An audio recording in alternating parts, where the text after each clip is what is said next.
নমস্কাৰ পুনৰবাৰ সকলোকে স্বাগতম জনাইছো আৰু আজি বহুতে কৈ আছিল যে অসমৰ ওপৰত সাধাৰণ জ্ঞানৰ এটা ভিডিঅ' লাগে এটা ৰেকৰ্ডেড ভিডিঅ' লাগে আৰু সেইভাবে মই এপ ৰেকৰ্ডেড ভিডিঅ'ত এটা আসাম জেনাৰেল নলেজৰ ওপৰত ভিডিঅ' আনিছো যেটো পাৰ্ট 1 গতিকে পাৰ্ট 2 পাৰ্ট 3 পাৰ্ট 4 পাৰ্ট 5 আহি থাকিব গতিকে চিন্তা কৰিব নালাগে মই খুব ধুনীয়াকৈ আসামৰ জেনাৰেল নলেজৰ ওপৰত এটা ভিডিঅ' আনিছো আৰু যেটো ভিডিঅ' আপোনালোকে খুব ধুনীয়াকৈ চাওক আৰু বস্তুটো এটা কথা কৈ লৈছো বৰ বেছি বুজিবলগীয়া নাই ইয়াত বৰ বেছি বুজিবলগীয়া একো নাই মই জাস্ট লৈ আহিছো ষ্টেটিক কিছুমান পজিশন এই পজিশনখিনি আজি ডিসকাস কৰিম বেলেগ একো নাই বহুতে ভাবিব পাৰে যে এইখিনিনো কি বুজাবলগীয়া বস্তু হ'ল কিন্তু যে বিচাৰি আনি ইয়াত খুব ধুনীয়াকৈ আমি তুলিছো এইখিনি ডিসকাশন কৰাটোই আজিৰ ক্লাছৰ উদ্দেশ্য ঠিক আছে সকলোৱে বুজি পাইছে কথাখিনি আমি কি কৰিবলৈ গৈ আছো গতিকে তোমালোকে চোৱা অসমৰ জেনাৰেল নলেজ অৰ্থাৎ অসমৰ সাধাৰণ জ্ঞানৰ ওপৰত গৈছো ইয়াত চোৱা ইংৰাজীত দিছো গোটেইখিনি কথা যেটো স্ট্যাটিক বস্তু গতিকে ইয়াত বৰ বেছি কনসেপ্ট লবলগীয়া একো নাই বেলেগ ল্যাঙ্গুৱেজত কনসেপ্ট লবলগীয়া বৰ বেছি এটা একো বুজা নাই তাৰ ওপৰত আৰু সেইভাবে আমি ইংৰাজীতে গোটেইখিনি কথা শিকি লম ঠিক আছে গতিকে চোৱা ফাৰ্স্ট আসাম ফাৰ্স্ট ইন আসামৰ ফাৰ্স্ট আসামিজ গতিকে আজি দুটা বস্তু চাম নাম্বাৰ 1 ত চাম ফাৰ্স্ট আসামিজ অৰ্থাৎ প্ৰথম অসমীয়া যাক আমি অসমীয়াত কম যে ফাৰ্স্ট আসামিজক অসমীয়াত কম প্ৰথম অসমীয়া অৰ্থাৎ যিকোনো ক্ষেত্ৰত প্ৰথম অসমীয়া কোন এই ধৰণৰ প্ৰশ্ন আমি আহি থকা দেখিছো আৰু সেয়াই হৈছে প্ৰথম অসমীয়া ঠিক আছে আৰু দ্বিতীয়তে আমি চাবলৈ যাম ফাৰ্স্ট আসামিজৰ পিছত আমি দ্বিতীয়তে চাবলৈ যাম নন পাৰ্সনালিটিজ অফ আসাম অৰ্থাৎ অসমৰ জনপ্ৰিয় যিসমূহ ব্যক্তিত্ব আছে সেইখিনি আমি চাবলৈ যাম গতিকে বিখ্যাত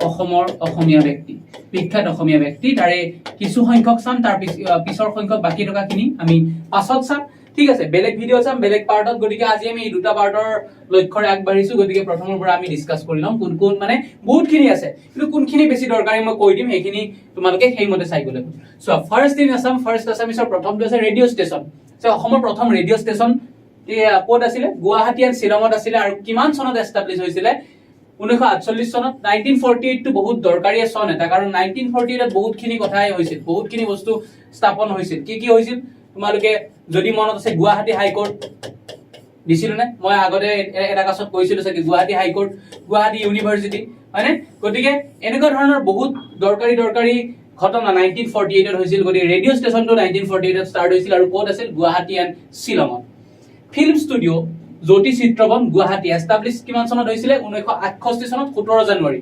17 জানুৱাৰীটো কি দিবস যদি তোমালোকে পাৰা কমেন্টত জনাবা 17 জানুৱাৰীত আমি কি দিবস পালন কৰো 17 জানুৱাৰী কি দিবস পালন কৰো কিয় পালন কৰো এইটো তোমালোকৰ হোমৱৰ্ক হ'ব ঠিক আছে ফিল্ম ষ্টুডিঅ' প্ৰথমতে তাত নামতে আচলতে তোমালোকে নামটোৰ পৰাই গম পাবা গতিকে মই এটা তথাপি হিন্ট এটা দিছো যে নামটোৰ পৰাই গম পাবা বুলি হিন্ট এটা দিছো তথাপি চেষ্টা কৰিবা যে 17 জানুৱাৰীত কি দিবস পালন কৰো একো নুচুৱাকে মাথাটো মাৰি উলিয়াব ট্ৰাই কৰিবাচোন একো নুচনা চাবা একো নেটত চাব নালাগে একো কিতাপত চাব নালাগে এই যিখিনি বস্তু আছে film studio' Jyoti Chitraban Guwahati established in 1968 on 17 জানুৱাৰী এই বস্তুখিনিৰ পৰা উলিয়াব পাৰি নেকি 17 জানুৱাৰীত কি দিবস আৰু কিয় পালন কৰা হয় সেইখিনি চেষ্টা কৰিবা হাইকোৰ্ট অলপ আগতে ক'লো যে গুৱাহাটী হাইকোৰ্ট 1948 ত ফৰ্ম হৈছিলে 1948 ত গতিকে প্ৰথম অসমৰ উচ্চ ন্যায়ালয় অৰ্থাৎ অসমৰ এটাই আছে হয়নে যে গুৱাহাটী হাইকোৰ্টে আছে হাইকোৰ্ট এটাই অসমৰ গতিকে গুৱাহাটী হাইকোৰ্ট 1948 ত স্থাপন হৈছিল ইয়াৰ ওপৰত কোৱেশ্চন কি আহিব পাৰে যে গুৱাহাটী হাইকোৰ্ট কিমান চনত স্থাপন হৈছিল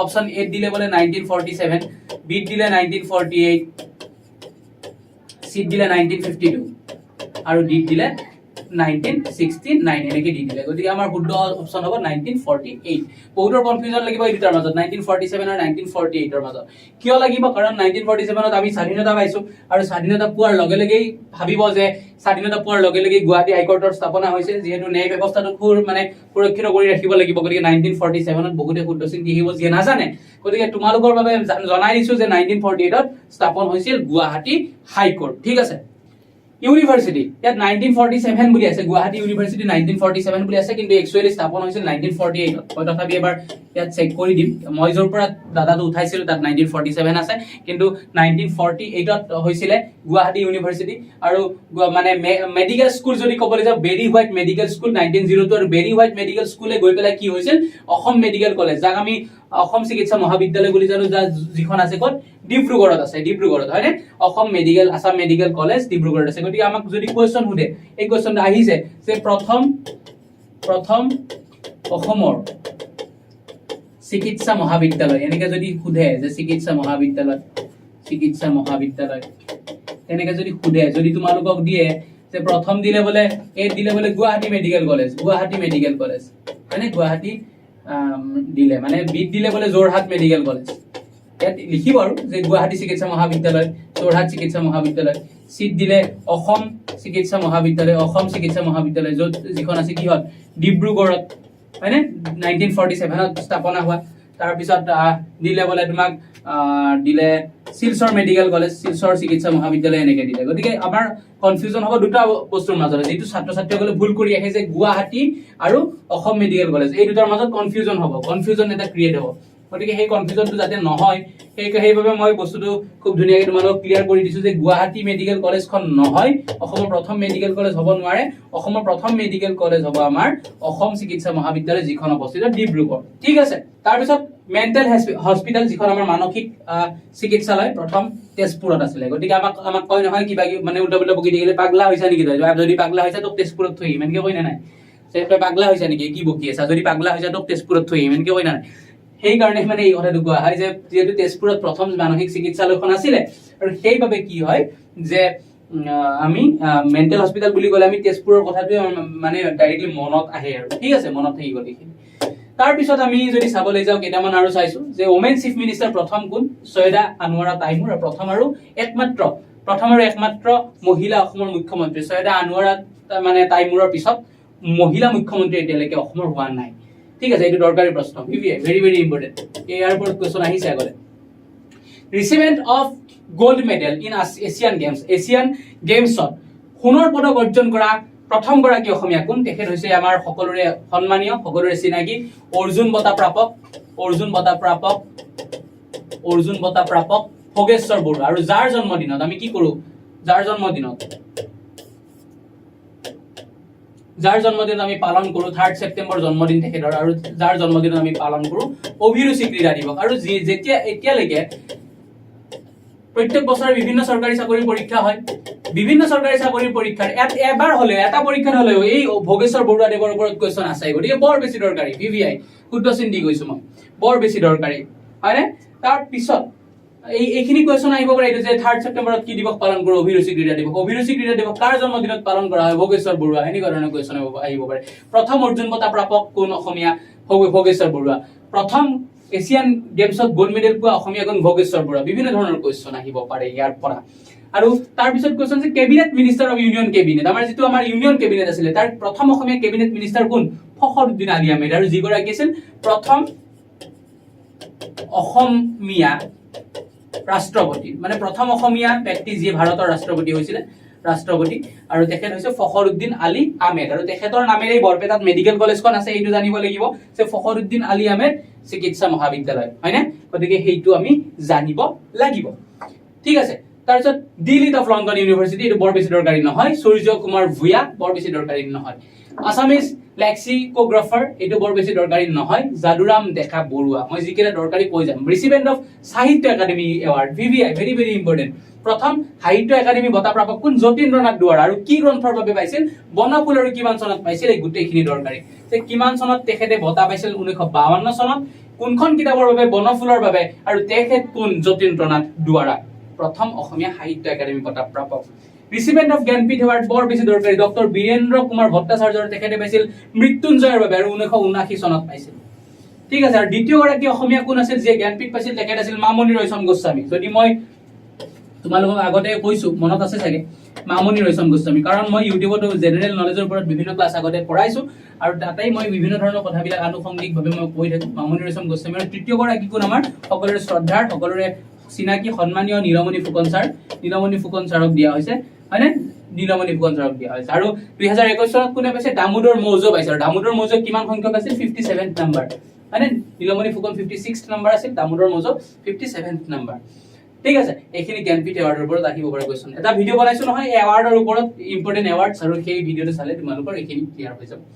ৰিচিপেণ্ট অফ পদ্মভূষণ, প্ৰথম পদ্মভূষণ কোনে পাইছে? ওমেনৰ পুষ্পলতা দাস 1999 চনত পাইছে। ঠিক আছে ৰিচিপেণ্ট অফ পদ্মশ্ৰী ওমেনৰ নলিনীবালা দেৱী 1957 নলিনীবালা দেৱী বুলি কোৱাৰ লগে লগে মই নলিনীবালা দেৱীৰ জীৱনৰ কাহিনী নকলে মই আধৰুৱা যেন লাগি থাকে এইটো পৰীক্ষাৰ দৃষ্টিকোণৰ পৰা বৰ বেছি দৰকাৰী নহয় কিন্তু নলিনীবালা দেৱীৰ জীৱনৰ কাহিনী আমি এই কাৰণে কওঁ নলিনীবালা দেৱীৰ কি হৈছিল তেখেতে স্বামীক হেৰুৱাইছিল তেখেতৰ দুগৰাকীকৈ পুত্ৰ সন্তানক তেখেতে হেৰুৱাইছিল এনেকুৱা এটা জীৱনত সকলোকে হেৰুৱাই পেলাইছে তাৰ পিছতো তেখেতে জীয়াই থাকি তাৰ পিছতো তেখেতে জীয়াই থকাৰ পাছতো আজিও অমৰ হৈ থাকিব পাৰিছে কিয় যদি তেওঁ ভাগি গ'লহেঁতেন সকলোৰে মৃত্যু হৈ গৈছে তেওঁৰ আপোন মানুহ ভাগি গ'লহেঁতেন তেতিয়াহ'লে তেওঁ জীৱনত নতুনকৈ ধন ধৰি উঠিব নোৱাৰিলহেঁতেন কিন্তু তেখেতৰ হাতত কলমটো আছিল কলমৰ শক্তিটো বৰ বেছি শক্তি কলমৰ শক্তিটো ইমানেই শক্তিশালী হয়নে ইমানেই শক্তিশালী এই কলমৰ শক্তিৰে তেখেতে গোটেই সমগ্ৰ বিশ্ব জিনিছে বুলি ক'লেও ভুল নহয় মানে নলিনীবালা দেৱীৰ নাম নোকোৱাকৈ অসমীয়া সাহিত্য জগত সম্পূৰ্ণ হ'ব নেকি অফক'ৰ্চ নহয় আৰু সেই নলিনীবালা দেৱীয়ে ইমানখিনি হেৰুৱাৰ পাছতো তেখেতে জীৱনত থন ধৰি উঠিছে কিহৰ জৰিয়তে আত্মবিশ্বাসৰ জৰিয়তে সেই আত্মবিশ্বাস আছিল তেখেতৰ কলমটো সেই কলমৰ জৰিয়তে তেখেতৰ যি সাহিত্যৰ যি সৃষ্টি হৈছিল সেই সাহিত্যৰ যি সৃষ্টিৰ জৰিয়তে আজিও তেখেতক আমি পঢ়ি আছো নলিনীবালা দেৱী ঠিক আছে গতিকে ইয়াৰ পৰা এটা কথা শিকিব পাৰি যে জীৱনত যিমানেই ডাঙৰ ধুমুহা নাহক কিয় আমি থন ধৰি নতুনকৈ জি উঠিবই লাগিব ঠিক আছে গতিকে ফাৰ্ষ্ট আছামিজ মুভি জয়মতী বিৰাট দৰকাৰী প্ৰশ্ন আহি থাকে জয়মতী যদিও জানে সকলোৱে তো প্ৰথম অসমীয়া বোলছবি হয়নে আহি থাকে কোৱেশ্চন জয়মতীৰ কথা আহি থাকে আৰু কোনে কৰিছিল আমাৰ জ্যোতিপ্ৰসাদ আগৰৱালা কোনে কৰিছিল আমাৰ জ্যোতিপ্ৰসাদ আগৰৱালা দেৱে তেখেতে এই কৰিছিল বনাইছিল জ্যোতিপ্ৰসাদ আগৰৱালা দেৱৰ চিনেমা আছিল আৰু তাৰ পাছত তেখেতে বনাইছিল আৰু এখন দ্বিতীয়খনৰ নাম আছিল ইন্দ্ৰমালতী এইখনো মনত ৰখা দৰকাৰ কেতিয়াবা দ্বিতীয়খনৰ নামনো সুধি দিয়ে ঠিক আছে দ্বিতীয়খনৰ নাম আছিল ইন্দ্ৰমালতী আৰু প্ৰথম অসমীয়া কালাৰ মুভি ৰঙীন ছবি এইখনৰ ওপৰতো কোৱেশ্চন আহে এইখন হৈছে ভাইটি 1972 চনত এইখন ওলাইছিল গতিকে ইয়াৰ ওপৰতো কোৱেশ্চন আহিব পাৰে ভাইটিখন হৈছে প্ৰথম অসমীয়া ৰঙীন ছবি ফাৰ্ষ্ট ব্ৰিজ অভাৰ ব্ৰহ্মপুত্ৰ যিখন আমি গুৱাহাটী আহোতে অৰ্থাৎ মই নলবাৰীৰ পৰা আহো নলবাৰীৰ পৰা আহিলে বা বৰপেটাৰ পৰা আহিলে বা আমাৰ লোৱাৰ চাইডৰ পৰা আহিলে যিখন দলং আমি পাৰ হৈ আহিব লাগে শৰাইঘাটৰ দলং সেইখনে আছিল অসমৰ ব্ৰহ্মপুত্ৰৰ ওপৰত প্ৰথমখন দলং যিখন হৈছিল 1965 চনত 1962 তোমালোকে এটা কাম কৰিবা ব্ৰহ্মপুত্ৰৰ ওপৰত যিকেইখন দলং আছে ব্ৰহ্মপুত্ৰৰ ওপৰত যিকেইখন দলং এতিয়ালৈকে নিৰ্মাণ হৈছে গোটেইখন দলঙৰ লেংথ কেইটা আৰু ইয়াৰ কেইটা তোমালোকে চাই থৈ দিবা ঠিক আছে কিন্তু লেংথৰ ওপৰত এনেকুৱা হ'ব পাৰে যে ব্ৰহ্মপুত্ৰ বা বেলেগ যিকেইখন দলং আছে গোটেইখনক এটা অৰ্ডাৰত সজাব দিব পাৰে যে সৰুৰ পৰা ডাঙৰলৈ এনেকুৱা ধৰণৰ অৰ্ডাৰত সজোৱা থাকিবও পাৰে ঠিক আছে শৰাইঘাট ব্ৰিজ দৰকাৰী প্ৰশ্ন তাৰপিছত first daily news paper in Assam অৰ্থাৎ অসমৰ প্ৰথমখন বাতৰি কাকত কোনখন দৈনিক বাতৰি 1935 হৈছিল চনটো নুখুধে যদিও এইটো মনত ৰাখিব লাগিব কাৰণ কোৱেশ্চনত যদি এনেকৈ আহিল যে প্ৰথম অসমৰ বাতৰি কাকত তেতিয়াহ'লে দৈনিক অসম বুলি দিলে এখন দৈনিক অসম তাৰপিছত এটা দিব পাৰে দৈনিক বুলি নিদি পেলাই এনেকুৱা দিব পাৰে যে দা আছাম ট্ৰিবিউন তাৰপিছত সি নম্বৰত দিব পাৰে দৈনিক বাতৰি তাৰপিছত দ্বীপ দিলে বোলে এনেকুৱা ধৰণৰ অৰুণোদয় বুলি তোমালোকক কনফিউজন লগাবলৈ দি দিলে এতিয়া বহুতে অৰুণোদয় কি সেই বস্তুটো নাজানে অৰুণোদয় কি বুলি বহুতে নাজানে আৰু নাজানি পেলাই বহুতে অৰুণোদয় থুটচিন দি আহিব আৰু বহুতৰ কনফিউজন হ'ব যে দৈনিক অসম আৰু দৈনিক বাতৰিৰ মাজত কোনটো হ'ব যিহেতু জানে বহুতে জানে যে দৈনিক শব্দটো আছে বহুতে জানে কি যে দৈনিক শব্দটো আছে কিন্তু দৈনিকৰ পিছত বাতৰি হ'ব নে অসম হ'ব এইটো নাজানে গতিকে মনত ৰাখি থলে হ'ল আজিৰ পৰা যে প্ৰথম অসমীয়া বাতৰি কাকতখন হ'ল দৈনিক বাতৰি ঠিক আছে গতিকে এইটো দৰকাৰী প্ৰশ্ন তাৰপিছত first English news paper in Assam the Assam Tribune যিখন 1946 ষ্টাৰ্ট হৈছিলে এতিয়ালৈকে তেওঁলোকে গৌৰৱময়ী যিটো ইতিহাস এতিয়ালৈকে চলি আছে কাৰণ দৈনিক বাতৰি আজি দৈনিক বাতৰি চলি থকা নাই 1930 আৰম্ভ হৈছে মাজতে বন্ধ হৈ গ'ল কিন্তু আছাম ট্ৰিবিউনে 1946 তেওঁলোকৰ যি যাত্ৰা এই যাত্ৰা আৰম্ভ কৰি আহি আজি তেওঁলোকে 2023 চন পৰ্যন্ত তেওঁলোক সজীৱ হৈ আছে জীয়াই আছে গতিকে সেই যিটো যাত্ৰা বৰ দীঘলীয়া যাত্ৰা আছাম ট্ৰিবিউন এতিয়াও আছে আৰু আছাম ট্ৰিবিউনখন আমি পঢ়িব লাগে এইকাৰণে পঢ়িব লাগে কাৰণ যিয়ে APSC APR হ'ব যিয়ে এনেকুৱা ধৰণৰ আমাৰ এক্সাম বিলাকৰ বাবে পঢ়ি আছে তাৰ যিটো আমাৰ দৰকাৰী পাৰ্ট কাৰেণ্ট এফেয়াৰ্ছ আমাৰ যিখিনি কাৰেণ্ট এফেয়াৰ্ছ হ'ব এই কাৰেণ্ট এফেয়াৰ্ছৰ 40% অৰ্থাৎ কাৰেণ্ট এফেয়াৰ্ছৰ কথাখিনি কৈছো গোটেই পেপাৰখনৰ নহয় কাৰেণ্ট এফেয়াৰ্ছক যদি আমি 100% খিনি বুলি ধৰো মানে যিকেইটা 7টা বা 6টা যিকেইটা কোৱেশ্চন থাকিব কাৰেণ্ট এফেয়াৰ্ছৰ এই গোটেইখিনি যদি 100% বুলি ধৰো তাৰ 40% বা 50% অসমক কভাৰ কৰিব আছাম আৰু এই আছামক কভাৰ কৰা বস্তুবিলাক আমি খুব ভালকে আছাম ট্ৰিবিউনতকৈ বেছি ভালকে আমি বেলেগত সচৰাচৰ নাপাওঁ বেলেগত বহুত মানে অতিৰঞ্জিত মানে বাতৰিবিলাক থাকে কিন্তু তাৰ পৰা কোনটো পঢ়িব লাগে আমাৰ মাইণ্ডত পতকে নাহে কিন্তু আছাম ট্ৰিবিউনৰ এডিটৰিয়েলৰ পৰা আৰম্ভ কৰি দৰকাৰী কথা কিছুমান দিয়ে যিটো আমাৰ UPSC প্ৰিপাৰেচনৰ ক্ষেত্ৰত দা হিন্দুৰ কথা কয়, টাইমছ অফ ইণ্ডিয়াৰ কথা কয়, সেই ধৰণৰ আছাম ট্ৰিবিউনে অলপমান হ'লেও গৌৰৱ বহন কৰি আছে। আৰু first Assamese international award winner film সাগৰলৈ বহুদূৰ, সাগৰলৈ বহুদূৰ এখন প্ৰথম অসমীয়া আন্তৰ্জাতিক বঁটা প্ৰাপ্ত ছবি চলচ্চিত্ৰ। এতিয়া এইখিনি হ'ল, আকৌ এবাৰ মই চাই লৈছো কি কি চালো, দৰকাৰী কেইটা মই কৈ দিম আকৌ এবাৰ, যিকেইটা দৰকাৰী আমি পালো সেইখিনি মই আকৌ এবাৰ কৈ দিম তোমালোকৰ সন্মুখত। First in Assam, first Assamese আমি কি চালো, গতিকে ইয়াৰ ভিতৰত দৰকাৰী আছিল ইউনিভাৰ্চিটি, ইয়াৰ ভিতৰত দৰকাৰী আছিল ব্ৰিজ অভাৰ ব্ৰহ্মপুত্ৰ, ইয়াৰ ভিতৰত দৰকাৰী আছিল হাই কোৰ্ট, ইয়াৰ ভিতৰত দৰকাৰী আছিল আমাৰ মেডিকেল কলেজ, ইয়াৰ ভিতৰত দৰকাৰী মেণ্টেল হস্পিটেল, এইখিনি দৰকাৰী। আকৌ এবাৰ কৈছো হাই কোৰ্টৰটো দৰকাৰী, ব্ৰিজটো ব্ৰহ্মপুত্ৰৰ ওপৰৰ ব্ৰিজৰ কুৱেশ্যনটো দৰকাৰী হ'ব পাৰে, ইউনিভাৰ্চিটিটো দৰকাৰী, মেডিকেল কলেজ দৰকাৰী, মেণ্টেল হস্পিটেল দৰকাৰী, এইখিনি দৰকাৰী। ঠিক আছে, এনেকুৱা ধৰণৰ কুৱেশ্যন হ'ব পাৰে, মই বনাই দিছো, এটা ফৰ্মেট দি দিছো, এই ফৰ্মেটটো চালে তোমালোকে ধৰিব পাৰিবা যে এই ফৰ্মেটত এটা কুৱেশ্যন আহিব পাৰে। তাৰপিছত ফাৰ্ষ্ট ওমেন চিফ মিনিষ্টাৰ অসমীয়া দৰকাৰী, বহুত দৰকাৰী। First gold medal recipient in Asian games, এইটো বহুত বেছি দৰকাৰী। Cabinet minister of Indian cabinet Fakhruddin Ali Ahmed, এইটো দৰকাৰী। এইটো এনেকে নুসুধি প্ৰথম অসমীয়া ৰাষ্ট্ৰপতি বুলি সুধিব পাৰে, তেখেতক ফখৰুদ্দিন আলী আহমেদ মনত ৰাখিবা। আৰু ইউনিয়ন কেবিনেটৰ প্ৰথম অসমীয়া মানে মন্ত্ৰীগৰাকী, যদি আমি কেন্দ্ৰীয় মন্ত্ৰী চাবলৈ যাওঁ, কোন আছিল? ফখৰুদ্দিন আলী আহমেদ ডাঙৰীয়াই আছিল। ঠিক আছে, আৰু সাহিত্য একাডেমী বঁটা প্ৰাপক প্ৰথম অসমীয়া যতীন্দ্ৰনাথ দুৱৰা কোনখন কিতাপৰ বাবে পাইছিল? এইটো দৰকাৰী। বনফুলৰ বাবে কিমান চনত পাইছিল? এইটো দৰকাৰী, 1952 চনত। তাৰপিছত ডক্টৰ বীৰেন্দ্ৰ কুমাৰ ভট্টাচাৰ্যই পাইছিল মৃত্যুঞ্জয়ৰ বাবে কিমান চনত? এইটো দৰকাৰী, 1979 চনত। তাৰপিছত কোনে কোনে পালে? মামণি ৰয়ছম গোস্বামী আৰু নীলমণি ফুকন ছাৰে পালে, এইখিনিয়ে পালে। মামণি ৰয়ছম গোস্বামীৰ যিটো আমাৰ অন্য এটা নাম ইন্দিৰা গোস্বামী বুলি আমি জানো, সেইটো জানানে তোমালোকে? ইন্দিৰা গোস্বামী। ঠিক আছে, এইখিনি আমি জানিলো। তাৰপিছত ৰিচিপেণ্ট অফ পদ্মভূষণ, প্ৰথম মহিলা মানে Pushpalata Das. Recipient of Padma Shri women কোন? Nalinibala Devi. First Assamese movie Joymoti, দ্বিতীয়খনৰ কথা কৈ দিছো ইন্দ্ৰমালতী। আৰু জয়মতী বুলি কোৱাৰ লগে লগে যদি আমি আইদেউ সন্দিকৈৰ কথা নকওঁ, মানে জয়মতী বুলি আমি যেতিয়া কম, জয়মতীৰ কথা ক'লে এগৰাকী যদি অভিনেত্ৰীৰ কথা নকওঁ, এগৰাকী যদি মহান অসমীয়া নাৰীৰ কথা নকওঁ, তেতিয়াহ'লে আমাৰ গোটেই আলোচনাটো আধৰুৱা হৈ ৰ'ব। কাৰণ জয়মতী মানে কেৱল এইটো আমাৰ মটিভ নহয়, হয়নে, যে পৰীক্ষাৰ কাৰণে পঢ়িলো, ঠাচ ধুচ মুখস্থ কৰিলো, কৰি পেলাই পৰীক্ষাটো পাছ কৰি গুচি যাব লাগে, সেইটো কেৱল মটিভ নহয়। এগৰাকী ভাল নাগৰিক হোৱাৰ, এগৰাকী ভাল মানুহ হোৱাৰ আঁৰত নলেজটো বৰ বেছি দৰকাৰী। আৰু সেই নলেজটো কেৱল কেইটামান স্পেচিফিক কুৱেশ্যন পঢ়ি, স্পেচিফিক এনচাৰ কৰি চাকৰিটো লৈ পেলাই, চাকৰিটো কৰি সুখেৰে দৰমহা লৈ সুখেৰে জীৱনটো চলি থকা নুবুজায়। তোমাৰ যিখিনি মানে অতীতলৈ যিখিনি ঘূৰি চাই তোমাৰ যিটো গৌৰৱময়ী ইতিহাস পঢ়ি তোমাৰ যদি বুকু উফন্দি উঠে গৌৰৱত, অসম বুলি ক'লে তুমি যদি গৌৰৱ কৰিব পাৰা, ভাৰতবৰ্ষ বুলি ক'লে গৌৰৱ কৰিব পাৰা, অসমৰ নাম বিশ্ব দৰবাৰত প্ৰতিষ্ঠা কৰিব পাৰা, এইখিনি যদি তোমাৰ মাজত থাকে, তেতিয়াহে তোমাক কোৱা হ'ব তোমাক এগৰাকী প্ৰকৃত নাগৰিক। ঠিক আছে, গতিকে জয়মতী বুলি কোৱাৰ লগে লগে এটা যদি আমি আলোচনা নকৰো, গোটেইখিনি আধৰুৱা হৈ ৰ'ব। জয়মতী বুলি কোৱাৰ লগে লগে আইদেউ সন্দিকৈৰ কথা আমি ক'ব লাগিব। আইদেউ সন্দিকৈ, মই সৰুতে জাতীয় বিদ্যালয়ত পঢ়া, জাতীয় বিদ্যালয়ৰ যিটো কোৰ্চ আছিলে, জাতীয় বিদ্যালয়ৰ কোৰ্চত আইদেউ সন্দিকৈৰ ওপৰত এটা খুব ধুনীয়া কাহিনী আছিলে, সত্য কাহিনী। আইদেউ সন্দিকৈ কেনেকুৱা তেখেতে জীৱন কৰিছিলে, মানে এটা এনেকুৱা দিন আছিলে যে আমাৰ আগতে মহিলাসকলক ঘৰৰ পৰা ওলাবলৈ দিয়া হোৱা নাছিলে। সেই সময়খিনিত, যিখিনি সময়ত আমাৰ জয়মতী ওলাইছিলে। ঠিক আছে, জয়মতীৰ কথা যে আমি কৈ আছো, এই জয়মতীৰ কথাটো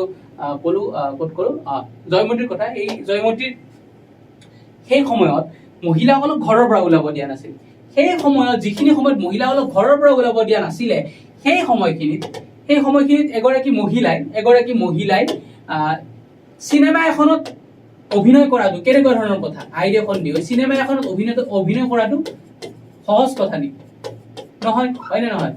গতিকে সেই গৰাকী মহিয়সী নাৰীয়ে চিনেমাখনত অভিনয় কৰিলে। কি চৰিত্ৰত অভিনয় কৰিলে? জয়মতীৰ চৰিত্ৰত অভিনয় কৰিলে। আৰু অভিনয় কৰাৰ পাছত তেখেতে যিটো জীৱন জীয়াব লগা হ'ল, এইটো ভয়ংকৰ। মানে এই জাতীয় বিদ্যালয়ৰ কোৰ্চটোত আছিলে, এই টপিকটোত আছিলে, এই গল্পটোত আছিলে, কেনেকুৱা ধৰণে তেখেতক সমাজৰ পৰা একাষৰীয়া কৰি থৈ দিছিলে, সমাজৰ পৰা এঘৰীয়া কৰি থৈ দিছিলে। কাক? আইদেউ সন্দিকৈ। আৰু সমাজৰ পৰা এঘৰীয়া কৰি থোৱাৰ পাছত তেখেতৰ যিটো একদম মানে দুৰ্গম জীৱন, তেখেতৰ দুৰ্বিষহ জীৱন, সেই জীৱনৰ কাহিনীটো বৰ বেছি দুখ লগা। গতিকে আইদেউ সন্দিকৈৰ ওপৰত আমি এইখিনি জানি থব লাগে, তেখেতে কিমানখিনি ত্যাগ কৰিছে। এতিয়া আহি অসমীয়া চলচ্চিত্ৰ জগত বহুতখিনি আগবাঢ়ি গৈছে। আমি বাণিজ্যিকভাৱে সফল চিনেমাখিনিৰ কথা যদিও নকওঁ, কিছুমান এনেকুৱা ধৰণৰ চিনেমা আছে যে মাজ ৰাতিৰ কেতেকী, তাৰপিছত ভিলেজ ৰক ষ্টাৰ্ছ, অসমীয়া মানে ভিলেজ ৰক ষ্টাৰ্ছে গৈ সমগ্ৰ বিশ্বৰ সন্মুখত মানে অসমীয়াৰ নাম উজ্বলালে, হয়নে? গতিকে নেলিৰ কথাৰে বুলি এখন চিনেমা ওলাইছে কেইদিনমান আগতে, তাৰপিছত মেড ইন নলবাৰী বুলি এখন চিনেমা ওলাইছিল। এনেকুৱা ধৰণৰ ভাল ভাল চিনেমা ওলাই আছে। তাৰ পাছত বাণিজ্যিকভাৱে সফল চিনেমাখিনিৰ কথাও ক'ব লাগিব আমি। ৰঘুপতি, তাৰপিছত ইয়াৰ আগত কাঞ্চনজংঘা, জুবিন গাৰ্গৰ কাঞ্চনজংঘা বুলি কোৱাৰ লগে লগে এটা কথা মনত পৰিছে, জুবিন গাৰ্গৰ ওপৰত কুৱেশ্যন আহিছে। তোমালোকে জানা নাই যে জুবিন গাৰ্গৰ ওপৰত কুৱেশ্যন আহিছে? প্ৰত্যেকবাৰ জুবিন গাৰ্গৰ ওপৰত কুৱেশ্যন আহিছে। যোৱাবাৰ এডিআৰিত প্ৰায় 4খনমান পেপাৰত জুবিন গাৰ্গৰ ওপৰত কুৱেশ্যন আহিছে। গতিকে এই ধৰণৰ কুৱেশ্যন আহিছে যে মিছন চাইনা, যিখন জুবিন গাৰ্গৰ চিনেমা আছিল, তাত কোন আছে, কাৰ চিনেমা আছিল, এনেকুৱা ধৰণৰ আছিলে যে মিছন চাইনা, জুবিন গাৰ্গৰ চিনেমাখনৰ ওপৰত কুৱেশ্যন আহিছে। গতিকে কি ধৰণৰ কুৱেশ্যন আহিছে তোমালোকে কল্পনা কৰিব নোৱাৰা, ঠিক আছে? গতিকে মিছন চাইনাৰ কথা যদি কওঁ, আমি কাঞ্চনজংঘাৰ কথা যদি কওঁ জুবিন গাৰ্গৰ, অথবা আমাৰ ৰবি শৰ্মাৰ যদি ৰঘুপতিৰ কথা কওঁ, এই গোটেইখন বাণিজ্যিকভাৱে সফল অসমীয়া চিনেমা। এতিয়া আৰু পুৰণি যদি আমি সফল অসমীয়া চিনেমাৰ কথা ক'বলৈ যাওঁ, হিয়া দিয়া নিয়া এইখন বহুদিনৰ মূৰত অসমীয়া চলচ্চিত্ৰ জগতৰ যি বেয়া দিন আছিল, সেই বেয়া দিনৰ পিছত বহুদিনৰ মূৰত হিয়া দিয়া নিয়াই ভাল দিন আনিছে। তাৰপিছত আমি সফল চিনেমা যদি ক'বলৈ যাওঁ, বহুত পুৰণা নহয়, ৰামধেনু বুলি এখন চিনেমা আছিল অসমীয়া। তাত যতীন বৰাৰ পৰা আৰম্ভ কৰি উৎপল দাসলৈকে গোটেই কেইগৰাকী ভাল অভিনেত্ৰী আছিল, প্ৰস্তুতি পৰাশৰো আছিল। সেই ৰামধেনুখন বৰ বেছি জনপ্ৰিয় হৈছিলে, তাত শ্ৰেয়া ঘোষাল আৰু জুবিন গাৰ্গেও গান গাইছে। গতিকে অসমীয়া চলচ্চিত্ৰৰ যিটো ইতিহাস, সেই ইতিহাসটো উঠা-নমাৰে ভৰা। আহি আজি বাণিজ্যিকভাৱেও সফল হৈছে, আহি আজি পুৰস্কাৰো পাইছে, আন্তৰ্জাতিক লেভেলত পাইছে, নেশ্যনেল লেভেলত পাইছে, ৰাষ্ট্ৰীয় লেভেলত পাইছে। গতিকে এনেকুৱা ধৰণৰ অসমীয়া চলচ্চিত্ৰৰ যিটো গৌৰৱময় ইতিহাস, সেই ইতিহাসটো আইদেউ সন্দিকৈ অবিহনে সফল নহলহেঁতেন। গতিকে আইদেউ সন্দিকৈৰ নামটো আমি জানি থৈ দিছো, তেখেতৰ মহান ত্যাগৰ বিষয়ে অকণমান জানি থৈ দিছো। কেৱল পৰীক্ষাত নম্বৰ লৈ পাছ কৰাটো আমাৰ উদ্দেশ্য নহয়, তেখেতৰ ত্যাগৰ কথাটো যদি আমি অলপমান উপলব্ধি কৰিব পাৰো, আমি সেইখিনিতে সফল, ঠিক আছে? তাৰপিছত আমি এতিয়া পঢ়িম ইম্পৰ্টেণ্ট পাৰ্চনেলিটিজ অফ আছাম, অৰ্থাৎ অসমৰ কেইগৰাকীমান জনপ্ৰিয় ব্যক্তি মানে যি কেইগৰাকী ব্যক্তিৰ অসমৰ কিবা নহয় কিবা ক্ষেত্ৰত মানে কি আছে, অৱদান আছে। গতিকে প্ৰথম আমি পঢ়িছো বীৰেন্দ্ৰ কুমাৰ ভট্টাচাৰ্য। বীৰেন্দ্ৰ কুমাৰ ভট্টাচাৰ্যৰ বিষয়ে অলপ আগতে পাইছো যে তেওঁ কি আছিল, প্ৰথম অসমীয়া জ্ঞানপীঠ বঁটা বিজয়ী। প্ৰথম অসমীয়া জ্ঞানপীঠ বঁটা বিজয়ী। গতিকে প্ৰশ্ন ইয়াৰ পৰা হ'ব পাৰে যে প্ৰথম অসমীয়া জ্ঞানপীঠ বঁটা বিজয়ী। প্ৰশ্ন যি হ'ব পাৰে এইখিনি কৈ যাম মই এতিয়া। প্ৰথম অসমীয়া জ্ঞানপীঠ বঁটা বিজয়ী আৰু কি গ্ৰন্থৰ বাবে পাইছিল, সেইখন হৈছে মৃত্যুঞ্জয়ৰ বাবে পাইছে, মানে যে মৃত্যুক যে জয় কৰিব পাৰে। মই পঢ়া নাই বাৰু, এইখন পঢ়িব লাগিব, মৃত্যুঞ্জয়খন। তাৰপিছত তেখেত আছিল প্ৰেচিডেণ্ট অফ অসম সাহিত্য সভা, কিমান চনত? 1983 চনত নাহে এই কুৱেশ্যনটো, তথাপি কেতিয়াবা এনেকুৱা ধৰণৰ কুৱেশ্যন হ'ব পাৰে যে তলৰ কোনগৰাকী অসম সাহিত্য সভাৰ সভাপতি নাছিল। অপশ্যন এ দিলে তোমাৰ কি কয়, বীৰেন্দ্ৰ কুমাৰ ভট্টাচাৰ্য, বিত দিলে লক্ষ্মীনাথ বেজবৰুৱা, চিত দিলে ভূপেন হাজৰিকা, ডিত কোনোবা এজন নোহোৱা এগৰাকী দি দিলে। এনেকুৱা ধৰণৰ কুৱেশ্যন দিলে আমাৰ মানে কি হ'ব, মানে অসুবিধা হ'ব যদি আমি নাজানো। গতিকে জানি থৈ দিওঁ যে বীৰেন্দ্ৰ কুমাৰ ভট্টাচাৰ্য অসম সাহিত্য সভাৰ সভাপতি আছিল। আৰু was awarded the Sahitya Academy Award for his novel Yaru Ingam in 1901। আৰু তেখেতে কিন্তু বীৰেন্দ্ৰ কুমাৰ ভট্টাচাৰ্যই মৃত্যুঞ্জয়ৰ বাবেহে পাইছিলে, কি পাইছিলে, জ্ঞানপীঠ বঁটা পাইছিলে। কিন্তু তেখেতে যিখন গ্ৰন্থৰ বাবে তেখেতে সাহিত্য একাডেমি পাইছিলে সেইখন হৈছে ইয়াৰু ইনকম। গতিকে এনেকুৱা ধৰণৰ কুৱেশ্যন যদি আহে যে Birendra Kumar Bhattacharya was the first Jnanpith award winner but he owned Sahitya Akademi award in the for the book of, option 1 দিলে মৃত্যুঞ্জয়, বি দিলে ইয়াৰু ইনকম, 3-4 তেখেতৰ দুখন বেলেগ কিতাপৰ নাম দিলে, বহুতে মৃত্যুঞ্জয়ত ক্লিক কৰি থৈ আহিব, তেতিয়াহ'লে ভুল হ'ব। কাৰণ মৃত্যুঞ্জয়ৰ বাবে তেখেতে কি পাইছে জ্ঞানপীঠ বঁটা পাইছে, কিন্তু মেইনলি ইয়াৰু ইনকমৰ বাবে 1901 চনত কি পাইছে, তেখেতে সাহিত্য একাডেমি বঁটা পাইছে। ডাইড অন 6th August 1997, ঠিক আছে? গতিকে বীৰেন্দ্ৰ কুমাৰ ভট্টাচাৰ্যৰ বিষয়ে আমি জানিলো। দ্বিতীয়তে আমি জানিম বিষ্ণুপ্ৰসাদ ৰাভা, যাক আমি কওঁ কলাগুৰু বুলি কওঁ। কি বুলি কওঁ? কলাগুৰু। তুমি গুৰু কলাগুৰু বুলি এটা খুব ধুনীয়া গান আছে জুবিন গাৰ্গৰ, গতিকে শুনিছা চাগে তোমালোকে সকলোৱে। কলাগুৰু বিষ্ণুপ্ৰসাদ ৰাভা, এই well known Assamese poet, literature, dramatist, musician, dancer, actor. তেখেত কি মানে একাধাৰে বহুত আছিল, মানে কবি, তেখেতে সাহিত্যিক, নাট্যকাৰ, মিউজিচিয়ান, সংগীতৰ ৰাভা সংগীত শুনিছা নাই তোমালোকে? বিষ্ণু ৰাভা সংগীত, বিষ্ণু ৰাভা সংগীত শুনিছানে নাই? এনেকুৱা ধুনীয়া ধুনীয়া সংগীত। বিষ্ণু ৰাভা সংগীত বুলি কোৱাৰ লগে লগে মোৰ মনত পৰে পৰজনমৰ শুভ লগনত, পৰজনমৰ শুভ লগনত, মানে অকণমান বাহিৰা কথাও কৈ দিছো যে পৰজনমৰ শুভ লগনত এনেকুৱা এটা ভয়ংকৰ সৃষ্টি, মানে এনেকুৱা এটা ধুনীয়া সৃষ্টি বিষ্ণুপ্ৰসাদ ৰাভাৰ, যিটো গান শুনিলে যিকোনো মানুহক গলাই দিব পাৰে মানে মনটো, হয়নে? যে স্বামী স্ত্ৰী আছিল, স্বামী স্ত্ৰীৰ যিটো মৰমৰ বান্ধোন, মৃত্যুৰ পাছত তেওঁলোকৰ কেনেকুৱা হৈ যায়, এগৰাকী গুচি যায়, এগৰাকী থাকি যায়, থাকি যোৱাৰ পিছত স্বামীয়ে ঘৈণীয়েকক কৈছে পৰজনমৰ শুভ লগনত যদিহে আমাৰ হয় দেখা, পুৰাবানে প্ৰিয়ে এই জনমৰ মোৰ হিয়াৰ অপূৰ্ণ আশা। কেনেকুৱা ধৰণৰ এটা ধুনীয়া তেখেতৰ সৃষ্টি, ধুনীয়া তেখেতৰ কথা। আৰু পপুলাৰলি নন এজ কলাগুৰু, কলাগুৰু বুলি তেখেতক জনা হয়। আৰু সোণ পাহি মিচিং, এইখিনি জানিব লাগিব, সোণ পাহি মিচিং কনেং, অসমীয়া কৃষ্টিৰ সমূহ আভাস, এনেকুৱা ধৰণৰ গ্ৰন্থ তেখেতে লিখিছিল। গতিকে এইখিনি মনত ৰাখিলে হ'ল, সোণ পাহি মিচিং কনেং, এই দুটা মনত ৰাখিলে হ'ল। সোণ পাহিখন বেছি দৰকাৰী। আৰু বৰ্ণ ইন ঢাকাত জন্মিছিল, বাংলাদেশৰ এতিয়া ৰাজধানী, হয় নে? যে 31 জানুৱাৰী 1909 চনত জন্মিছিল আৰু ডাইড অন 20 জুন 1969। আৰু পদ্মনাথ গোহাঁই বৰুৱা প্ৰথম অসম সাহিত্য সভাৰ সভাপতি, প্ৰথম অসম সাহিত্য সভাৰ সভাপতি, প্ৰথমগৰাকী অসম সাহিত্য সভাৰ সভাপতি। আৰু কিমান চনত হৈছিল? 1917 চনত হৈছিল। এইটো মনত ৰাখিলে হ'ল যে first person two obtain literary pension in 1936, নাহে ইয়াৰ ওপৰত কুৱেশ্যন। উষা, বিজুলী, অসম বন্তি, এই তিনিখনৰ তেখেত কি আছিল? এডিটৰ আছিল। কি বুক পাব্লিছ হৈছিল তেখেতৰ? জয়মতী, গদাধৰ, তেতন তামুলী, এইটো চাব লাগিব দেই, এইটো মই অলপ স্পেলিংটো চেক কৰি দিব লাগিব, মই জনাই দিম। সাহিত্য সংগ্ৰহ, এনেকুৱা ধৰণৰ গ্ৰন্থ আছিল।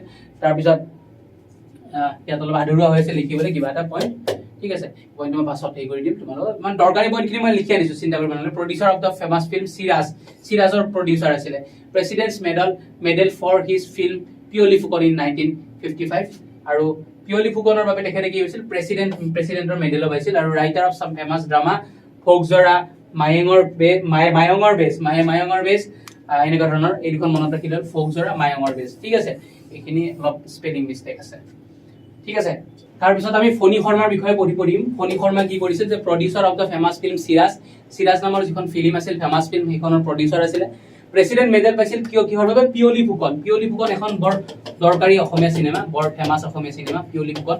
1955 এইখন ওলাইছিলে, প্ৰকাশ হৈছিলে পিয়লি ফুকন। আৰু ফৌকজৰা, মায়ঙৰ বেজ, এনেকুৱা ধৰণৰ ফেমাছ তেখেতে ড্ৰামা লিখিছিলে ফণী শৰ্মা। তাৰপিছত আমাৰ সৈয়দ আব্দুল মালিকৰ বিষয়ে জানিবলগীয়া আছে। সৈয়দ আব্দুল মালিকৰ ওপৰত কুৱেশ্যন আহিছিল APSC, এইবাৰ নহয়, এইবাৰ আগৰবাৰ APSC আহিছিল। সৈয়দ আব্দুল মালিকৰ বিষয়ে কি কুৱেশ্যন আহিছিল? যে তেখেতৰ এখন বিখ্যাত উপন্যাস আছে, সেইখন হৈছে অঘৰী আত্মাৰ কাহিনী। গতিকে এই উপন্যাসখন কোনে লিখিছিল সেই কুৱেশ্যনটো আহিছিল। গতিকে এনচাৰ হ'ব সৈয়দ আব্দুল মালিক। আৰু তেখেতৰ আৰু এখন জানিবলগীয়া কিতাপ, সেইখন হৈছে ধন্য নৰ তনু ভাল। গতিকে এই দুখন কিতাপৰ নাম জানি থবা, সৈয়দ আব্দুল মালিকে লিখা ধন্য নৰ তনু ভাল আৰু অঘৰী আত্মাৰ কাহিনী। এইখিনি সাফিচিয়েণ্ট আমাৰ বাবে, এইখিনি জানি থলে তেখেতৰ বিষয়ে সাফিচিয়েণ্ট বুলি কৈছো। গতিকে মানে অঘৰী আত্মাৰ কাহিনীখন পঢ়িবাচোন, কি ধুনীয়া কিতাপ। এতিয়া নালাগে বাৰু, পৰীক্ষা যাওক, তাৰপিছত পঢ়িবা। মই কেইখনমান তোমালোকক কিতাপ ৰিকমেণ্ড কৰিম, চিন্তা কৰিব নালাগে, মোৰ ফালৰ পৰা কৈ দিম যে এইকেইখন কিতাপ পঢ়িবা। অসমীয়া ভাষাটোৰ জৰিয়তে যে মনৰ ভাৱ প্ৰকাশ কৰাৰ কি এটা আচৰিত শক্তি, সেইটো বুজিব পাৰিবা। অঘৰী আত্মাৰ কাহিনীখন পঢ়িবা যে এটা নৰ্মেল কাহিনী যেন লাগি থাকিব, কিন্তু লাষ্টত যিটো তোমাক দিব ন, যিটো ছাছপেন্স এটা দিব, ছাছপেন্স এটা দিব শেষত, মানে প্ৰথমৰ পৰা ছাছপেন্স এটা দি গৈ যিটো ঝাটকা দিব শেষত, আচৰিত অঘৰী আত্মাৰ কাহিনীখন। তাৰ ওপৰত কুৱেশ্যন আহিছে যোৱাবাৰ APSC, মানে এইবাৰৰ আগৰবাৰ APSC। নিৰ্মল প্ৰভা বৰদলৈ, তেখেতৰ বিষয়ে জানিবলগীয়া বৰ বেছি মানে প্ৰত্যেকৰে বিষয়ে জানিবলগীয়া আছে, কিন্তু কুৱেশ্যন অহা নাই এতিয়ালৈকে। গতিকে তেখেতৰ এখন মানে ফেমাছ কিতাপৰ নাম মনত ৰাখিব, বন ফৰিঙৰ ৰং। দিনৰ পাছত দিন হ'ব লাগিছিল নেকি, এইটো মই চাই ল'ম দেই, মানে অলপ স্পেলিঙত অলপ প্ৰব্লেম থকা যেন পাইছো, ঠিক আছে? আৰু সাহিত্য একাডেমী বঁটা জিকিছিল তেখেতে 1983 চনত। তাৰপিছত নিৰুপমা বৰগোহাঁইৰ বিষয়ে বৰ জানিবলগীয়া কথা, অভিযাত্ৰী, যিখন তেখেতৰ উপন্যাস, অভিযাত্ৰীৰ বাবে তেখেতে সাহিত্য একাডেমী বঁটাও পাইছিল। গতিকে অভিযাত্ৰীৰ ওপৰত প্ৰশ্ন হ'ব পাৰে, ঠিক আছে? আৰু আছাম ভেলী লিটাৰেৰী এৱাৰ্ডো জিকিছে 2003, আৰু তেখেতে এৱাৰ্ড পাইছে মানে Prabin Saikia award in the year of 2000। এই দুটাৰ কুৱেশ্যন নাহে, কিন্তু মনত ৰাখিবা অভিযাত্ৰীৰ ওপৰত কুৱেশ্যন আহিছে আগতে। মামণি ৰয়ছম গোস্বামীৰ বিষয়টো আমি জানিবলগীয়া বেলেগ একো নাই, হয়নে? কাৰণ আমি সকলোৱে জানো তেখেতৰ আন এটা নাম ইন্দিৰা গোস্বামী। ইন্দিৰা গোস্বামী আৰু তেখেতে লিখা কেইখনমান বৰ ধুনীয়া ধুনীয়া কিতাপ মনত ৰাখিব নাম, এখন মামৰে ধৰা তৰোৱাল, এখন আধা লিখা দস্তাবেজ আৰু এখন দঁতাল হাতীৰ উয়ে খোৱা হাওদা। এনেকুৱা কোৱেশ্চন আহিব পাৰে যে দঁতাল হাতীৰ উয়ে খোৱা হাওদা কোনে লিখিছিল? মামনি ৰয়ছম গোস্বামী দেখিবা, শুদ্ধ চিন মাৰি দিবা। মামৰে ধৰা তৰোৱাল কোনে লিখিছিল? মামনি ৰয়ছম গোস্বামী দিবা, শুদ্ধ চিন দিবা, সেইটোৱে উত্তৰ। আধা লিখা দস্তাবেজ কোনে লিখিছিল? মামনি ৰয়ছম গোস্বামী দেখিবা, সেইটোৱে শুদ্ধ চিন। আৰু first Assamese women to receive Jnanpith award, গতিকে এইটোৰ কনফিউজন তোমালোকে ক্ৰিয়েট নকৰিবা যে জ্ঞানপীঠ এৱাৰ্ড বঁটা পোৱা প্ৰথম গৰাকী অসমীয়া বীৰেন্দ্ৰ কুমাৰ ভট্টাচাৰ্য, কিন্তু প্ৰথম অসমীয়া মহিলা বুলি যদি সোধে তেতিয়া হ'ব আমাৰ সকলোৰে শ্ৰদ্ধাৰ, সকলোৰে চিনাকি বিখ্যাত মামনি ৰয়ছম গোস্বামী। গতিকে কুৱেশ্চন হ'ব পাৰে। আৰু 29 নৱেম্বৰ 2011 চনত ঢুকাইছিল, অৰ্থাৎ সেই মাহটোতে 2011 চনৰ নৱেম্বৰ মাহটো আমাৰ বাবে বৰ এটা দুখৰ মাহ, কাৰণ সেই মাহটোতে আমি দুগৰাকী ব্যক্তিক হেৰাইছো, এগৰাকী সুধাকণ্ঠ ডক্টৰ ভূপেন হাজৰিকা আৰু এগৰাকী আমাৰ ইন্দিৰা গোস্বামী অৰ্থাৎ মামনি ৰয়ছম গোস্বামী। এটা মাহতে দুগৰাকী ভাল অসমীয়া, বহুত মানে অসমখনৰ বাবে বহু কাম কৰি থৈ যোৱা দুগৰাকী অসমীয়াক আমি চিৰনমস্য অসমীয়াক আমি সদায়ৰ বাবে হেৰুৱাইছো সেই মাহটোতে, নৱেম্বৰৰ মাহ। হীৰেন ভট্টাচাৰ্য, হিৰুদা আহি গ'ল, মোৰ প্ৰিয় কবি দেই, মোৰ প্ৰিয় কবি, মই বিৰাট ভাল পাওঁ হিৰুদাৰ কবিতা। তেখেতে লিখে ন যে তুমিতো জানাই এই কবিৰ আৰু একো নাই, এটাই মাথোন কামিজ তাকো চিগু চিলাই, প্ৰেম নিশ্চয় এনেকুৱাই আৱৰণ খুলি হৃদয় জোৰাই। হিৰুদাৰ ভাষা এনেকুৱা ধৰণৰ সাৱলীল। হিৰুদাৰ বিষয়ে বহুত ৰসিক কথা আছে, পাছত কম বাৰু, পৰীক্ষাৰ দৃষ্টিকোণৰ পৰা দৰকাৰী নহয়, তথাপি এটা কৈ দিছো যে জুবিন গাৰ্গে এবাৰ হিৰুদাক কৈছিল, মানে হীৰেন ভট্টাচাৰ্যক কৈছিল যে হিৰুদা আপুনি এখন গাড়ী নিকিনে কিয়? হিৰুদাই কি কৈছিল যে মই গাড়ী নিকিনো ৰবা, মই আগতে ৰাস্তাটো কিনি লওঁ। জুবিন গাৰ্গে কৈছিল যে কিয় ৰাস্তাটো কিনে? যে ৰাস্তাটো যদি কিনি লওঁ, ৰাস্তাটো যোৱা গোটেইখন গাড়ীয়ে মোৰ হ'ব, গতিকে গাড়ী কিনাৰ প্ৰয়োজনেই ক'ত? গতিকে এনেকুৱা ধৰণৰ মানে ৰসিক মানুহ আছিল হিৰুদা। আছে পৰে কম বাৰু তোমালোকক হিৰুদাৰ বিষয়ে যদি জানিব বিচাৰা। জানিবলগীয়া কথা এতিয়া পৰীক্ষাৰ দৃষ্টিকোণৰ পৰা কি, যে তেখেতক সুগন্ধি পখিলাৰ কবি বুলি জনা যায়, আৰু তেখেতে সাহিত্য একাডেমী বঁটা পাইছিল 1992 পাইছিল। তাৰপিছত জ্যোতিপ্ৰসাদ আগৰৱালাৰ বিষয়ে নতুনকেনো কি কম, সকলোৱে জানে। জ্যোতিপ্ৰসাদ আগৰৱালা অসমীয়া যিটো আমাৰ ফিল্ম ইণ্ডাষ্ট্ৰি বা আছামিজ চিনেমাৰ ফাদাৰ বুলি তেখেতক জনা হয়, আৰু তেখেতক ৰূপ কোঁৱৰ বুলি কওঁ আমি। আৰু 17 জানুৱাৰী 1951 চনত তেখেত ঢুকাইছিল। গতিকে অলপ আগতে তোমালোকক যিটো কথা মই হোমৱৰ্ক দিছিলো যে 17 জানুৱাৰী কি দিৱস পালন কৰো, কিয় পালন কৰো, সেইটো যে কৈছিলো, উত্তৰটো আচলতে ইয়াত ওলাই গ'ল। শিল্পী দিৱস হিচাপে পালন কৰো, সেই দিনটোতে আমি জ্যোতিপ্ৰসাদ আগৰৱালাদেৱক হেৰাইছিলো, সেইটো তেখেতৰ মৃত্যু দিন, আৰু সেই দিনটোতে পালন কৰো আমাৰ শিল্পী দিৱস। তাৰপিছত ৰসৰাজ লক্ষ্মীনাথ বেজবৰুৱাৰ বিষয়ে জানিবলগীয়া আছে। লক্ষ্মীনাথ বেজবৰুৱাক দুটা নামেৰে জানো, এটা হৈছে ৰসৰাজ, বহুতে জানে আৰু বহুতে নাজানিব পাৰে, সেইকাৰণে লিখি দিছো, আৰু এটা হৈছে সাহিত্য ৰথিক, আৰু এটা নামেৰে তেখেতক জানো সব্যসাচী বুলিও তেখেতক কোৱা হয়। সব্যসাচী মানে দুয়োখন হাতেৰে সমানে কাম কৰিব পৰা ব্যক্তি, গতিকে সব্যসাচী বুলিও তেখেতক জনা যায়। অসমীয়া ভাষা সাহিত্যৰ সব্যসাচী কোন বুলি সুধিলেও তোমালোকে উত্তৰ দিবা ৰসৰাজ লক্ষ্মীনাথ বেজবৰুৱা। 14 অক্টোবৰ 1864 চনত জন্মিছিল, নন এজ সাহিত্যৰথী ৰসৰাজ, ফাউণ্ডাৰ এডিটৰ অফ মেগাজিন বাঁহীৰ ফাউণ্ডাৰ এডিটৰ আছিল। 1909 চনত বাঁহী ওলাইছিলে। প্ৰেচিডেণ্ট অফ আছাম সাহিত্য সভা 1924 তেখেতে অসম সাহিত্য সভাৰ সভাপতি আছিল, আৰু ডাইড অন 26 মাৰ্চ 1938, 1938 চনৰ 26 মাৰ্চত তেখেতৰ মৃত্যু হৈছিল। গতিকে মই হোমৱৰ্ক দিওঁ তোমালোকক।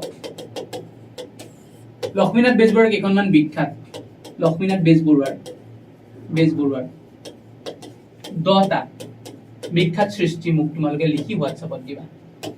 তেখেতৰ খুহুতীয়া ৰচনাই হওক, তেখেতৰ যিয়ে নহওক কিয়, খুহুতীয়া ৰচনা, তেখেতৰ গল্প হওক, তেখেতৰ প্ৰবন্ধ হওক, যি নহওক, মোক লিখি পেলাই তোমালোকে হোৱাটছএপ দিবা। এইটো হোমৱৰ্ক হোৱাটছএপত দিবা। হোমৱৰ্ক হোৱাটছএপ নম্বৰ আছে 96555278। আগতে বহুতৰ তাত আছিল, যাৰ তাত নাছিল লৈ লোৱা, মোক হোমৱৰ্ক কৰি পেলাই তোমালোকে দিবা যে ৰসৰাজ লক্ষ্মীনাথ বেজবৰুৱাৰ 10টা অমৰ সৃষ্টি, বিখ্যাত সৃষ্টি, তাত প্ৰবন্ধ হ'ব পাৰে, গল্পও হ'ব পাৰে, উপন্যাস যদি আছে উপন্যাসও হ'ব পাৰে, ঠিক আছে। 10টা দিবা মুঠতে ৰসৰাজ লক্ষ্মীনাথ বেজবৰুৱাৰ। তেতিয়া হোমৱৰ্কটো কৰাৰ লগে লগে লক্ষ্মীনাথ বেজবৰুৱাৰ মানে কথা লৈ পেলাই যদি কিবা কুৱেশ্যন আহে তেতিয়াহ'লে হৈ যাব।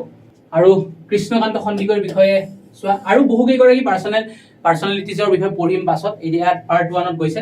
আমি ভূপেন হাজৰিকাৰ বিষয়ে পঢ়া নাই ইয়াত, ভূপেন হাজৰিকাৰ বিষয়ে চোৱা নাই ইয়াত। তাৰপিছত আমি অম্বিকা গিৰি ৰায়চৌধুৰীৰ বিষয়ে চোৱা নাই, অম্বিকা গিৰি ৰায়চৌধুৰী। গোপীনাথ বৰদলৈৰ বিষয়ে চোৱা নাই। এনেকুৱা ধৰণৰ বহু কেইগৰাকী ফেমাছ পাৰ্চনেলিটিৰ বিষয়ে আমাৰ পঢ়িব বাকী আছে, গতিকে চিন্তা নকৰিবা, বহু কেইগৰাকী ব্যক্তিৰ বিষয়ে আমি এতিয়াও পঢ়া নাই। ৰঘুনাথ চৌধুৰীৰ বিষয়ে চোৱা নাই, ৰঘুনাথ চৌধুৰী আমি চাম, চিন্তা নকৰিবা তোমালোকে।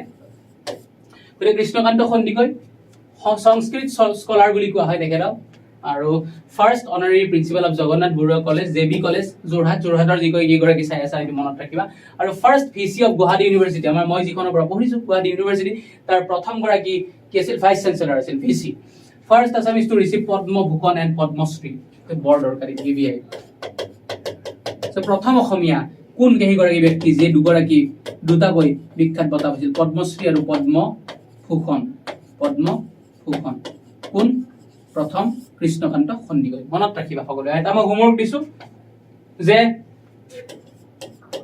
পদ্মশ্ৰী পদ্ম বঁটাৰ তিনিটা ভাগ থাকে জানা হ'বলে পদ্মশ্ৰী পদ্মভূষণ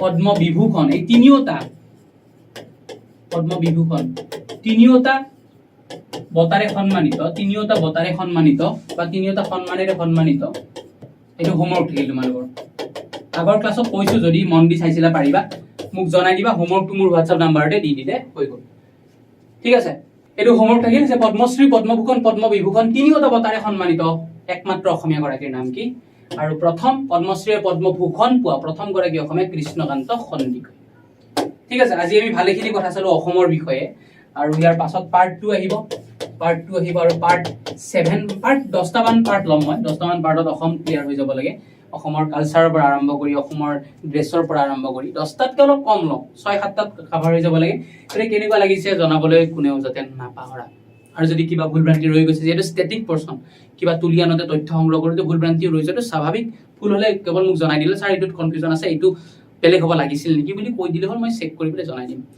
ঠিক আছে বেলেগ একো নকওঁ ভালকৈ সকলোৱে পঢ়িলে হ'ল আৰু মই যিমানখিনি বাৰু মোৰ ফালৰ পৰা সম্পূৰ্ণ চেষ্টা কৰিছোঁ তোমালোকৰ এই যাত্ৰাৰ সহযাত্ৰী হ'বলৈ তোমালোকৰ যাত্ৰাত সাহস দিবলৈ তোমালোকক সহায় কৰিবলৈ হৈছে গতিকে আগন্তুক ক্লাছত এনেদৰে লগ পোৱাৰ পূৰ্ণ প্ৰতিশ্ৰুতিৰে আজি আমি ইমানতে সামৰিব লাগিব কেৱল পঢ়িবলৈ কোনো নাপাহৰিবা এইটো ফেষ্টিভ ছিজন দিৱালী আহিছে যাব তাৰপিছত ৰাস আহিছে যাব তাৰপিছত বিহু আহিব এই ধৰণৰ আমাৰ উৎসৱৰ মাজতে কিন্তু পৰীক্ষাও আহিব গতিকে সকলোৱে এইটো মনত ৰাখিলে হ'ল যে পৰীক্ষাৰ বাবে যাতে ফেষ্টিভেলবিলাক আমি উদযাপন কৰোঁতে পৰীক্ষাটো আমাৰ বেয়া হৈ নাযায় কাৰণ এইবাৰ এটা বহুত ডাঙৰ সুযোগ এইবাৰ যদি সুযোগটো হেৰুওৱা যায় পাছত অলপমান কষ্ট হ'ব পাৰে একো নহয় বাৰু একো মানে নষ্ট হৈ নাযায় জীৱনটো সেইটো ভয় খাব নালাগে কোনো কুল হৈ থাকা পঢ়ি থাকা সকলোৰে ভাল হ'ব এৰিছোঁ আজি ধন্যবাদ